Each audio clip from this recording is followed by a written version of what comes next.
two-time gold medalist nyo, muling hahakot ng ginto. Flex ko sa inyo ang pagtumbling ko, papuntang pagkapanalo. Ako nga po pala si Andre Santos, ang Carlos Yolo o tinatawag na Golden Boy ng Marikina City! Nanalo ko nung unang araw ng Kaloka Like Facebook. Sobrang na-pressure ako dahil na rin sobrang kilala si Carlos Yulo. Masaya ko kasi pagkatapos mismo ng salang ko, naipakilala agad sa akin ng personal at nakausap ko sina Carlos at Chloe. Lately, madami akong requirements na inaasikaso sa school, kaya di na rin ako masyadong nakapag-content para sa mga followers ko. Pero huwag kayong mag-alala, babalik ako. Hira lang ang mabigyan ng ganitong klaseng oportunidad. Kaya pagbubutihan ko para ang pangarap ay maging realidad. Carlos Yulo ng Marikina City! Kung sa Olympics, si Carlos ay nakapag-uwi ng 2 ginto dito sa Olympics 2024, palakasan ng pagkakawangis naman ang aking ipapanalo.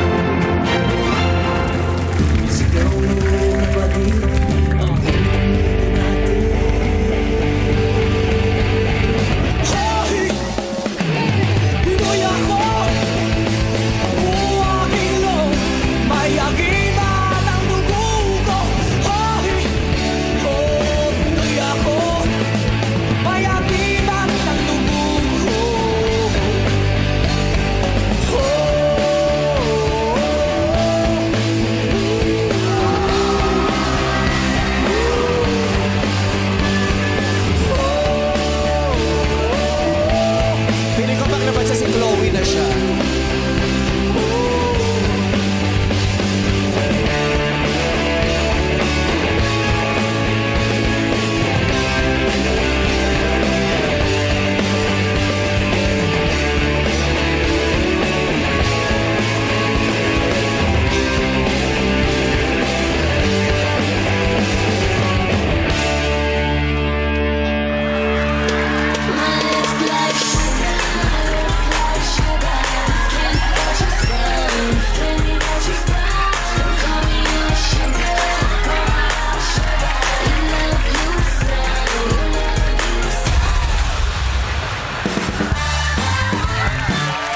Dito muna tayo. Binigla mo kami. Ang tagal Thank you mong po. nandun sa likod, abang na abang kami. Paglabas mo, nag-crop top ka lang. Napagod yung mga dance. Oo. Mas marami pang sinayusa yung back-up mo. Pero so tumatumbling na. Tumatambling na. Salto kanina. Pero kahit na, siya lang rin na nakapag-perform dito na yung back-up nasa harap. Front dancer yun. Back-up, oo. Front dancer. Back-up na sa harap, Front tapos dancer. naiwan pa, ha? So, ano nang pakiramdam na nakapagpapusod ka sa national TV ngayon? Ayan, syempre sobrang sobrang na-appreciate ko na ganito po yung style ko. And syempre sa love ko na si Chloe! Woo! Siya po yung nag-style po sa akin ito. Kaya, Hinira mo pa yung lagayan ni Snoop Dogg. Dito yung mga item ni Snoop Dogg. Eh. Mga epekto si Snoop Dogg. Nandiyan siya.